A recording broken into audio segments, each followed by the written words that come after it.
Et c'est le dernier rendez-vous comptant pour cette semaine qui s'achève ainsi. Et s'achève avec le mois de janvier. Donc le dernier rendez-vous comptant pour ce mois de janvier. Déjà en position pour nous aider à scruter ensemble l'essentiel des sujets relayés par nos confrères. Landry Salanon. Bonjour. Bonjour, Joël Etondier. Alors, pour clôturer le mois de janvier, qu'y a-t-il de croustillant pour nos téléspectateurs? Écoutez, le chef de l'État, Patrice Talon, avec une délégation, était à Washington. Ils sont donc revenus et aux médias de s'interroger. Aujourd'hui, ils sont revenus, j'allais dire largement, sur les points qui ont été donc abordés. L'interview donnée également par le chef de l'État sur la radio VOA. Patrice Talon qui a donc tenté de convaincre sur l'inclusivité des prochaines élections municipales. On y reviendra dans un instant, Joël Etondier. Et puis n'oubliez pas, Mohamedou Bouhari nous avons quand même donné une certaine date pour la rouverture des frontières. C'est le deadline en principe aujourd'hui, le 31 octobre. Tous les regards des Béninois également, 31 janvier, excusez-moi.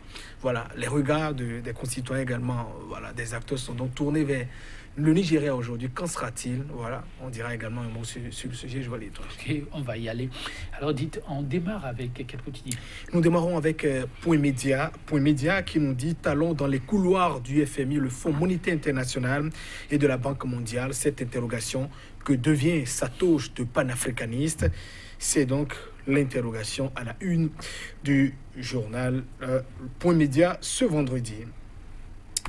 On continue avec un autre quotidien, notamment Matin Libre, qui nous parle donc de promesses d'élections communales ouvertes. La rupture fait tacitement son mea culpa, nous dit le quotidien. Le journal qui parle aussi de l'usine Sodeco de Banikwara. Le coton brûle depuis 2 jours, nous apprend par ailleurs Matin Libre, qui a donc consacré un article au sujet à sa page 9. Et puis, élection à Parakou, le duel raté des législatives transposées sur les communales. C'est ce que nous apprend donc par ailleurs le journal Matin Libre. Et pendant ce temps, le Nouvel Observateur nous amène donc au niveau de la Sénat. Gestion des communales 2020. Éviter que les fautes mineures ne deviennent majeures ou irritantes. C'est ce que dit ce matin le Nouvel Observateur en sa machette, qui nous propose cette image du président de la Sénat, Emmanuel Tiando. Et puis classement 2019 des pays africains selon l'indice de développement humain du PNUD, le Bénin 163e sur 189. Est-il victime des conséquences de réformes hasardeuses? Voilà l'interrogation donc du journal Le Nouvel Observateur, qui nous dit également, en parlant des communales de 2020, Talon rassure, mais 3 points de suspension. Et c'est authentique toujours à la une du journal Le Nouvel Observateur. Condamnation d'Ignace Sossou. Reporters sans frontières demande son acquittement sans condition dans la procédure d'appel. Dynamisme Info revient sur l'organisation des élections inclusives et transparentes, communales et municipales, le grand rôle à la Sénat, halte aux terminologies faute mineure et faute majeure. C'est ce que dit donc le quotidien qui parle aussi de la présidentielle de 2021. Talon garde toujours le suspense autour de sa candidature. Et l'éco-info qui s'intéresse donc au parti Foscori.Bénin émergent. Le journal pense que le parti est donc pris en otage du parti FCBE par certains membres au profit du pouvoir. Il faut le dire clairement, certains individus ont reçu comme mission de détruire le parti FCBE. C'est la conviction de l'éco-info. Leur opportunisme a mis donc le parti dans une situation inconfortable et dangereuse. C'est comme si le parti est devenu un autre bloc de Patrice Talon, conclut donc ce vendredi l'éco-info.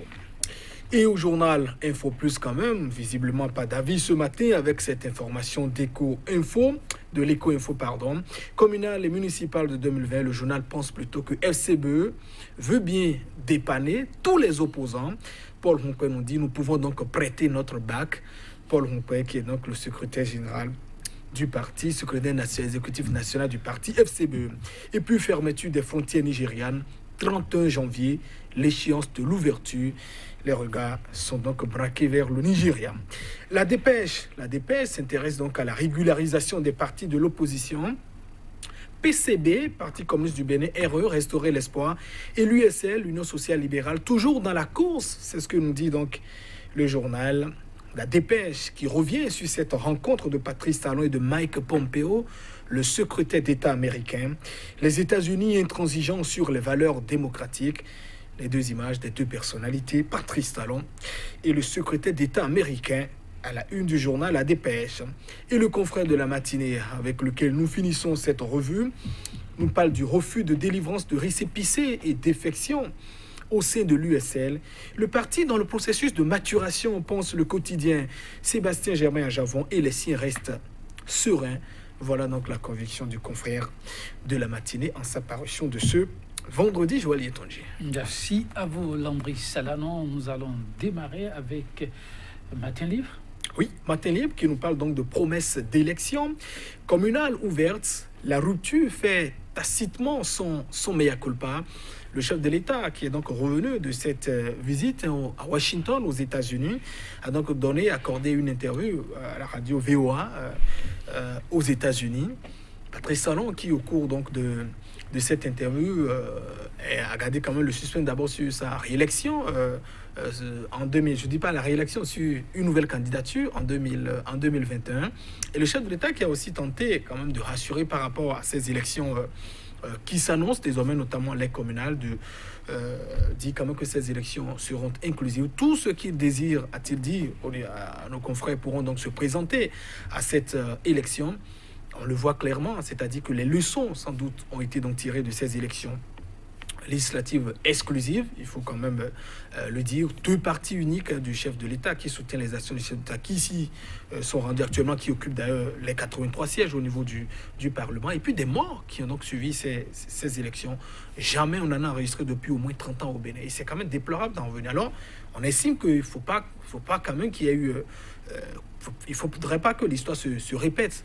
Donc, visiblement, il faut donc observer que le chef de l'État, au-delà des assurances apportées déjà à l'interne, essaie quand même de rassurer aussi à l'international notamment. Et cette visite à Washington était quand même une certaine occasion pour pouvoir rassurer la plupart des partenaires, de dire oui, nous travaillons quand même à pouvoir rassurer les uns et les autres. Déjà à l'interne, son porte-parole, le porte-parole du gouvernement, je voudrais dire, le ministre Oronla a déjà dit récemment que le récépissé, le certificat de conformité, nous l'abandonnons.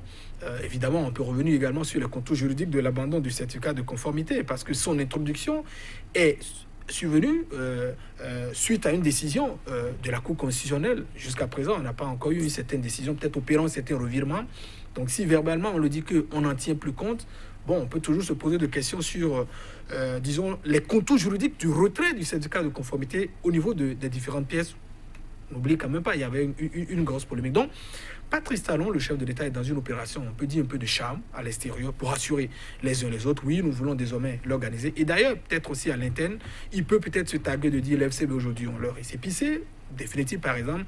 On apprend que RE également, c'est estime que rase les couloirs du ministère de l'Intérieur quand même pour obtenir, j'allais dire, son certificat, je veux dire le récépissé définitif aussi pour se présenter à l'élection. Donc, certaines actions quand même sur le plan interne quand même peut être évoquées pour dire voilà, nous le faisons, mais le chef d'État avait aussi besoin, au-delà de l'interne, de communiquer à l'international. Mais je voudrais dire quand même, au-delà des paroles, il faut quand même des actes. C'est vrai que même si, disons, dans la forme, nous avons ces pièces qui sont donc introduites, au niveau même du code électoral, notamment les conditions qui sont donc imposées pour cette élection, quand même qu'il y ait une présélection pour la présidentielle, il y a aussi beaucoup de schèmes d'exclusion qui figurent, tels que le parrainage, ou pendant que les partis de la mouvance partent sur deux pieds, au niveau de ces partis de l'opposition, on a uniquement en viseur les élections communales. Deux poids, deux mesures. Deux poids, deux mesures, Landry Salanon. Mais si vous devez, comme cadeau pour boucler le mois de janvier, choisir un quotidien pour nous. Oui, je dirais peut-être l'écho, excusez-moi, voilà, Info Plus, quand même c'est le 31 janvier justement. Okay. Le 31 janvier, où en principe, selon une note qui avait été donc envoyée par les autorités douanières nigérianes, c'est qu'en principe, aujourd'hui, le Nigeria avait donc maintenu la fermeture jusqu'à cette date, 31 janvier. On a les regards sans doute tournés, mais attention, il y a quelques jours, lors de sa visite au niveau de Londres, où il a rencontré quand même sa diaspora, Muhammadu Buhari avait dit que la fermeture des frontières nigérianes n'est pas donc de punir pour punir, la conséquence n'est pas donc de punir les voisins que nous avons. Et alors qu'on s'attendait quand même à une certaine disposition, j'allais dire, pour quelques propos sur une certaine ouverture, Pas du tout, ce qui vient quand même à la conclusion de dire on en a encore pour longtemps. Donc ceux qui espèrent sans doute aujourd'hui, 31, que les frontières soient donc rouvertes, je ne pense pas évidemment. Et d'ailleurs, quand dans ce bras de fer, vous observez régulièrement les autorités nigérianes au cours des sorties, dit carrément au président Buhari, les recettes que nous avons donc engrangées au cours de cette période, en parlant de la fermeture, la période durant la fermeture des frontières, il y a quand même cette hausse par rapport à ce que nous avons par le passé. Ce ne sont pas autant de propos qui pourraient donc encourager davantage, comment dit-on, Mohamed Buhari à rouvrir les frontières. Ce qui en est évidemment, nous voyons simplement que c'est un conflit qui se joue à la fois sur le plan diplomatique et le plan économique. Si le Nigeria trouve que son économie s'améliore quand elle ferme, les États n'ont pas d'amis, comme n'ont pas d'amis, ils n'ont que donc des intérêts. Et je voudrais quand même dire qu'au-delà de tout ce que l'on fait, c'est une responsabilité du gouvernement, notamment du chef de l'État, d'œuvrer quand même pour qu'on en arrive à la rouverture des frontières. On constate clairement que c'est une question de rapport de force. Quels sont les atouts que nous avons dans ce combat? Qu'est-ce que nous perdons réellement? Est-ce que nous y tenons? Voilà. Donc, si on analyse tout cela, on peut quand même voir les voies qu'on peut donc entreprendre. Et j'ai toujours dit, on peut toujours négocier des délais, des deadlines. Merci à vous, Landry Salanon, chez Téléspectateurs. Vous l'avez compris, on va s'en arrêter là. Quitte à se retrouver la semaine prochaine, le lundi, pour le tout premier rendez-vous pour le mois de février. À lundi.